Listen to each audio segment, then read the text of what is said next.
If you dread having to hit that overhead after you've worked so hard to get yourself in position, you need to watch this video, because in this video I'm going to show you 3 things you should be doing on your overhead to make sure the next time you get an overhead, the point's over.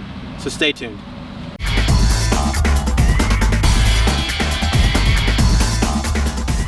So in this video, I want to talk about 3 things that you need to start doing more consistently to have a more consistent overhead. Now, the reason why this video is so important for you is because overheads are what end points. So meaning that you set up the point, you do everything right, and your opponent's throwing up that last bit of defense, and it's up to you to finish that point by hitting a solid overhead. Most people hate this because they feel like their overhead's probably one of the weakest parts of their games. So from here on, I'm going to show you 3 things that you should be doing to have a solid overhead. Now before I start, I want to kind of categorize what type of overhead I'm talking about. The overhead is where you can get behind the ball and you're not trying to do what we call a scissor kick. This is where I'm getting behind the ball and I have an opportunity to move forward again. So the first thing I want to talk about for the overhead is preparing. Most people, when they come up to net, they split and they see that overhead going up, they don't really prepare. What I mean by preparing is making sure that we're using our feet the right way to get in position. The right way is making sure that we're crossing over to get back and not running back. What this looks like is, I know I'm going to get the overhead, I'm going to turn and I'm going to cross over. You can see for us right, or if you're right-handed, I'm going to cross over with my left leg over my right, but I'm not going to karaoke step. It's really important that you know that this is not a karaoke step. I'm going to cross over and keep crossing over. It's just like if I'm going to run in this direction, turn and run, but keep my chest facing towards the direction the ball's coming. The second thing you want to make sure you're doing is preparing your hands. And there's 2 parts about preparing your hands.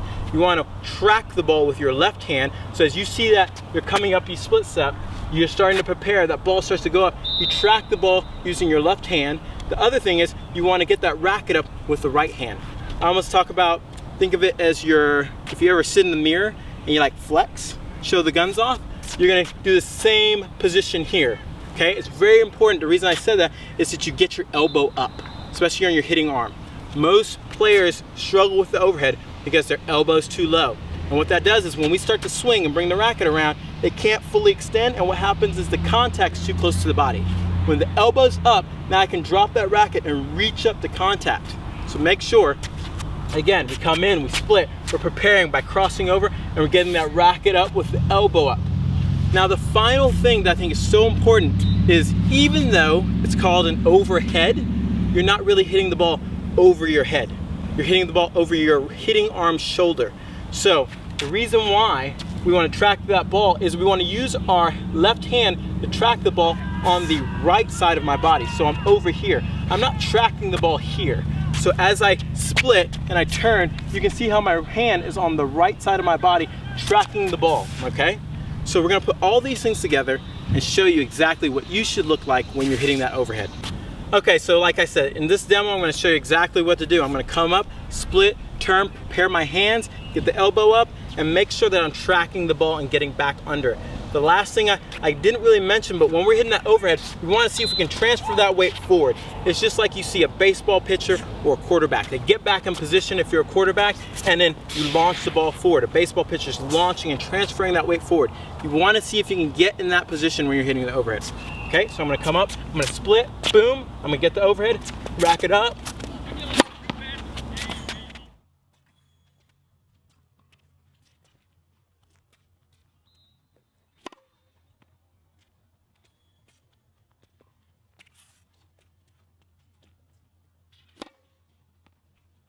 So to wrap up, it's really important to make sure you're covering those 3 things. First, preparing with your feet, making sure they're getting that racket up, and then the hand up to track the ball.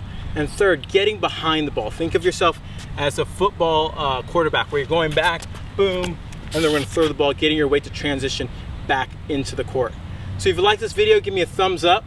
Also, make sure you subscribe to this channel, and subscribe or go check out my new website, TotalTennisDomination.com. This is Kevin Garlington, play tough.